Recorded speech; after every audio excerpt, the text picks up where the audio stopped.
अंबरनाथमध्ये वाहतूक विभागाने गटारीच्या दिवशी दारू पिऊन गाड्या चालवणाऱ्यांची झिंग चांगलीच उतरवली आहे। वाहतूक पोलिसांनी 150 जणांवर कारवाई करत त्यांच्याकडून तब्बल 10 लाख रुपयांचा दंड वसूल करण्यात आलाय। वाहतूक विभागाकडून जून महिन्यापासूनच ड्रिंक अँड ड्राईव्ह विरोधात विशेष मोहीम हाती घेण्यात आली होती। या मोहिमेत 2 महिने जोरदार कारवाई करण्यात आली। दारू पिऊन गाड्या चालवणाऱ्या 150 जणांवर कारवाई करत त्यांच्याकडून तब्बल 10,60,000 रुपयांचा दंड वसूल करण्यात आलाय। तसंच परमिट संपलेल्या 117 वाहनांवर कारवाई करत त्यांच्याकडून 1,60,000 रुपयांचा दंड वसूल करण्यात आल्याची माहिती अंबरनाथ वाहतूक विभागाचे पोलीस निरीक्षक विजय पुराणिक यांनी दिली आहे।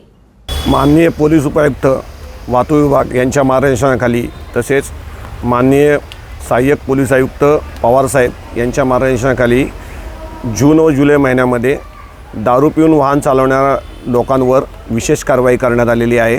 त्याच्यामध्ये जवळजवळ 150 लोकांवर कारवाई करण्यात आलेली आहे।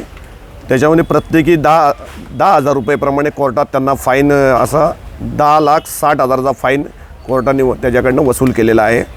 तसेच जी लोक दारू पिऊन वाहन चालवतात ते स्वतःचा अपघात त्यांचा स्वतःचा होऊ शकतो, तसेच त्यांच्यामुळे दुसऱ्याच्याही जीवास धोका निर्माण होऊ शकतो।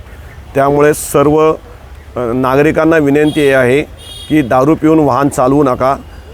त्याच्यामुळे आपल्या जीवितास व दुसऱ्याच्याही जीवितास धोका निर्माण होऊ शकतो। सर्वांना आव्हान करण्यात येत आहे की आपण दारू पिऊन वाहन चालवू नये। ज्यांच्याकडे परमिट लॅब झालेले आहेत अशा गाड्यांवर सुद्धा 66-192 कारवाई करण्यात आलेली आहे। जवळजवळ जून जुलैमध्ये 117 गाड्यांवर कारवाई करण्यात आलेली आहे आणि त्यांच्याकडनं प्रत्येकी 10,000 प्रमाणे 1,60,000 रुपये 16 लोकांचा दंड वसूल करण्यात आलेला आहे। बाकीच्या 34 लोकांना कोर्टात पाठवून कोर्टाने त्यांच्याकडनं दंड वसूल करण्यात आलेला आहे। गटारी अमावस्येच्या अनुषंगाने सर्व नागरिकांना विनंती आहे की दारू पिऊन कोणी वाहन चालवू नये। त्याच्यामुळे आपल्याला इजा होऊ शकते, तसेच आपल्यावर आपलं कुटुंब अवलंबून आहे। तरी दारू पिऊन वाहन चालवू नये, अन्यथा आपल्यावर कठोर व कायदेशीर कारवाई करण्यात येईल। Bureau report, AB fast news, Ambernath.